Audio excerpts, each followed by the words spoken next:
Welcome back, everybody. Today's video is the next installment of the Hero Counters course, and we will be covering exactly how to deal with 3 more heroes today: Crystal Maiden, Dark Willow, and Dark Seer. Let's go ahead and get into it. So Crystal Maiden is first and foremost. So when we look at her matchups, what I see is a lot of summons heroes and illusion heroes in the top. And the biggest thing about these heroes that kind of tell you a lot about Crystal Maiden is that she has a lot of AoE slows from her first ability and her ultimate. And she also gets armor from her ultimate, making it so heroes that do purely physical damage with no stuns don't deal with Crystal Maiden very well. And then on top of that, when we look at her worst matchups, what you'll notice is a lot of heroes that either are difficult for her to kite because they have long range damage, or heroes that get right up in your face and punish you for being standing still. So Crystal Maiden, what we're basically learning is she's squishy and she wants to kite you with her AoE slows and make it difficult to interrupt her ultimate and basically focus her down, because when she's in her ultimate, she's kind of tanky, but outside of it, she's super squishy. So the question is, what role counters Crystal Maiden?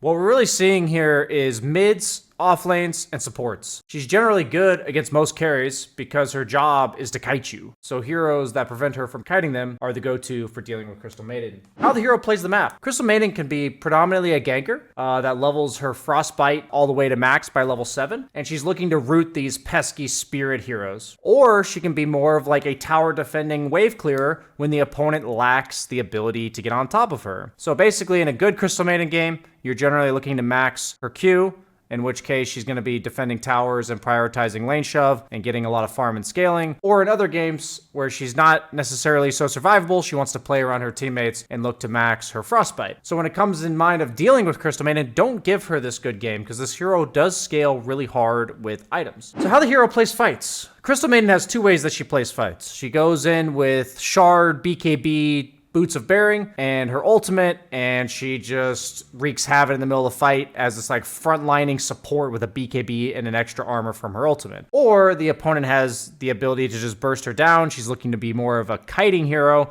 and she's going for like the Glimmer Capes, Force Staff, Ether Lens, backline kiting. And it really just boils down to your ability to close the gap and reliably kill her or not. And also if you have a BKB piercing disable or like a natural basher builder, that makes it difficult for her to BKB ultimate. So 1 basher and 1 hero to catch her in the back and punish her for standing still from her ultimate, and you should be good to go when it comes to dealing with Crystal Maiden in fights. So do we counter her by killing them or making sure she doesn't kill you? And the answer is, generally speaking, you definitely have to kill Crystal Maiden, because the damage output compared to how squishy she is just very lopsided, right? We want to prioritize squishy heroes in team fights, and Crystal Maiden is absolutely a hero we need to focus down because she should be an easy target. When it comes to power spikes, really every survivability item she gets, Crystal Maiden becomes more and more powerful, but her main power spikes come in the laning stage. She's like one of the best level 2 heroes in the entire game, and so you want to be very careful of when Crystal Maiden lanes hit level 2. She's going to lead in most of the time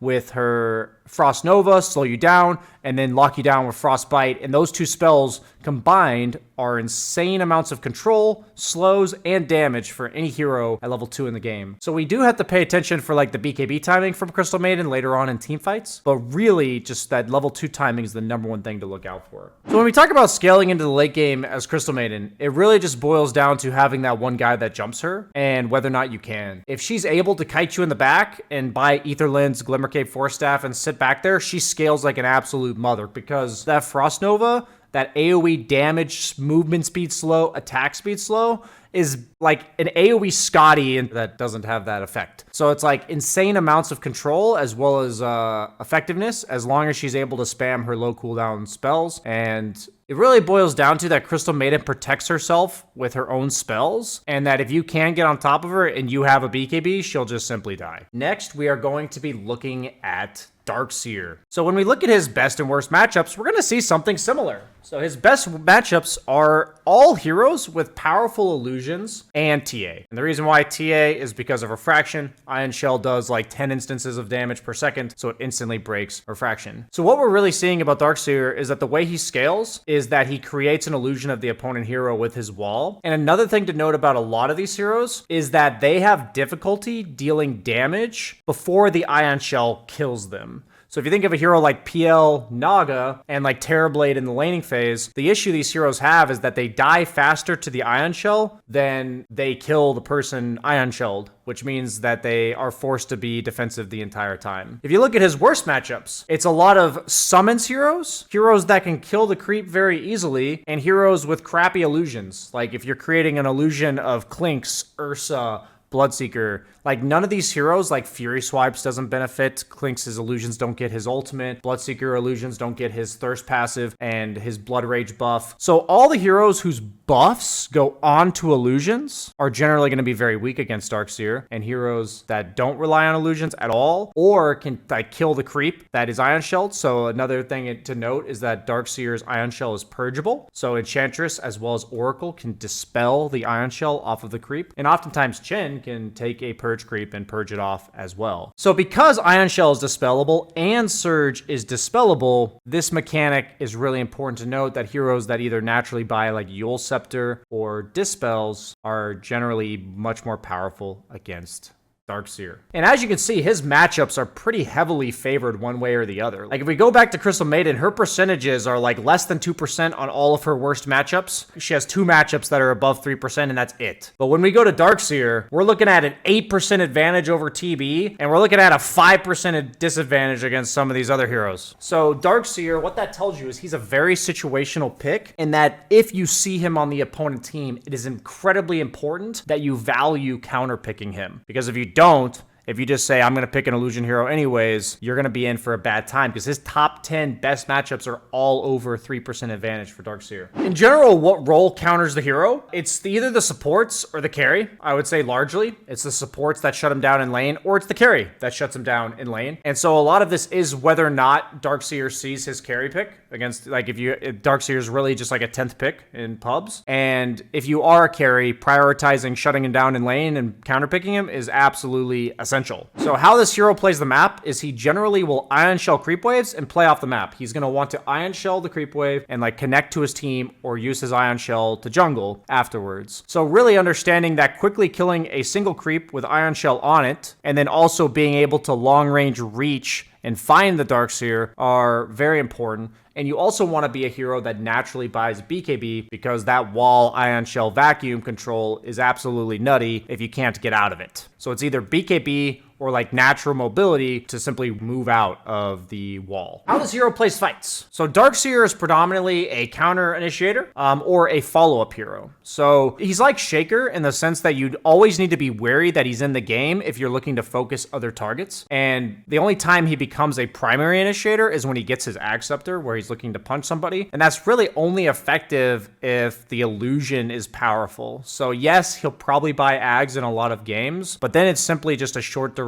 stun, and the illusion itself is not all that great. But it's just important to keep in mind that the Darkseer is either going to build to be an Aura bot with like Greaves Pipe, and in that case, be careful for the counter initiation, or he's going to be the initiator with the Ags. So just kind of keep an eye out for his items, and that's going to tell you a lot about how he plans to play the fight. So countering Darkseer is a lot about making sure his combo isn't a wombo combo, because a lot of his synergies are heroes like Earthshaker, Earth Spirit, Jakiro, Disruptor, heroes with like AoE control that if they follow him up, then you just all die. So it's not as much about killing the Darkseer. He's usually a very good target to focus if you do manage to find him, but a lot of it's just not about grouping up around one guy against the Darkseer. When it comes to power spikes, a lot of it is making sure we shut down his lane, because if he gets an early level 3, his Ion Shell almost doubles in damage. So every time his Ion Shell gets leveled is a pretty heavy power spike. So looking to contest him early and prioritizing slowing him down is really important as a carry and a support, because this hero can easily fall behind, and if he's allowed to like Ion Shell off cooldown and then push the wave and jungle, or like drag waves into jungle camps, this hero farms insanely fast. So basically, he falls behind, he feels incredibly underwhelming, he pulls ahead. This hero is actually one of the scariest offlaners in the entire game, because he gets insane amounts of farm and takes over the map very fast. In terms of how he scales, TLDR, is there a good illusion on the opponent team? If the answer is yes, he scales really hard, and that's how he's going to scale. If not,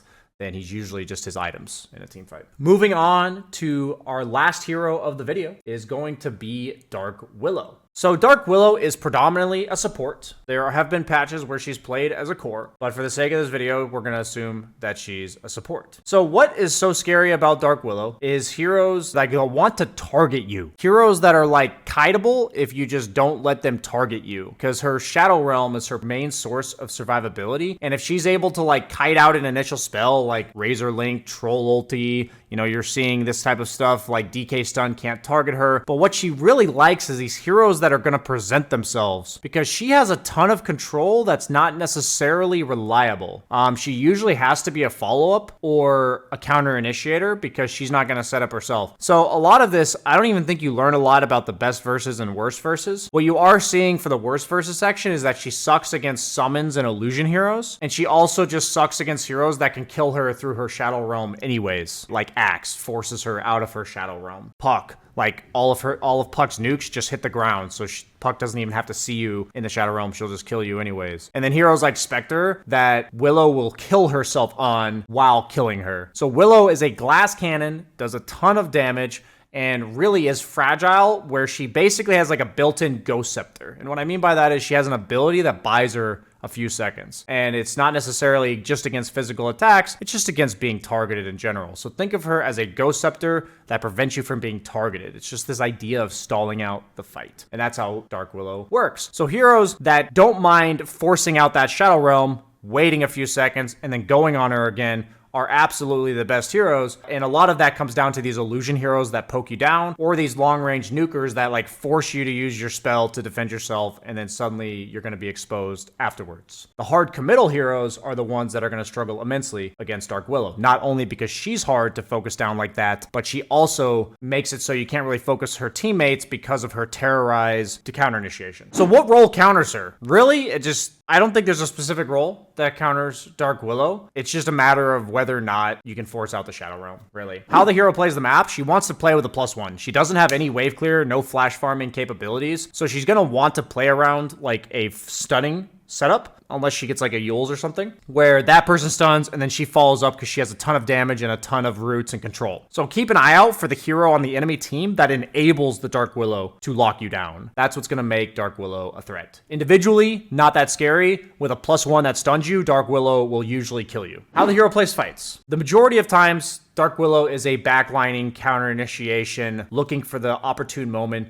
to do similar to what Crystal Maiden does, but it's a single target damage from her Bedlam, and she's also in Shadow Realm. So she does a lot of damage, but she's mainly her Bramble Maze as well as her Terrorize as like a backline counter initiator. And she's similar to Crystal Maiden in the sense that she's very squishy if you do manage to catch her with like an Orchid or just a stun. And if you can find her, she's one of the best targets in the entire fight to get pretty much every single game because of that dynamic. When it comes to power spikes, honestly, it's just every item Willow gets. Her Shard is really powerful, as well as every little survivability item that she gets. So when I look at power spikes for Willow, it's mainly like, how hard is it to kill this hero? How much of a nuisance is it to bring her down? And I would say her laning phase is like really dependent upon whether or not she has the setup in her lane, whether she has that frontliner that can allow her to sit in the back casting her spells. Because Willow has a really nice attack animation, decent base attack time, and so she's able to trade pretty well in a lot of lanes as long as she's allowed to hit. So these power spikes really boil down to, she has all this damage, she has all this control, but it's kind of unreliable. Is she allowed to use it? Whether that's in the lane or whether that's in the game. When it comes to scaling into the late game, for Willow, she's really bad against BKBs, and she's really bad against heroes that can just jump her. She's really bad against the likes of like Storm Spirit, all these heroes that just immediately burst her right at the start of fights. So it's like, how reliable is it to catch this hero in the back? And if not, she's similar to Crystal Maiden, where she's going to scale and have a ton of control in fights, as well as a lot of damage with all her low cooldown spells and her double ultimate. But if not, then she just blows up. Willow, for me, is like a very difficult hero to play. So she's often like a hero you'll see Grandmaster tier somebody on, like they play a ton of Willow, or they just don't play Willow at all. So that's it for today's video. Another 3 hero counters in the books. So I'm going to be going in alphabetical order, so make sure if you guys have questions about a hero that I've already done, go check out those videos, and I'll be slowly working my way through the rest. Like, comment, subscribe. Thanks for watching, guys. See you guys next time.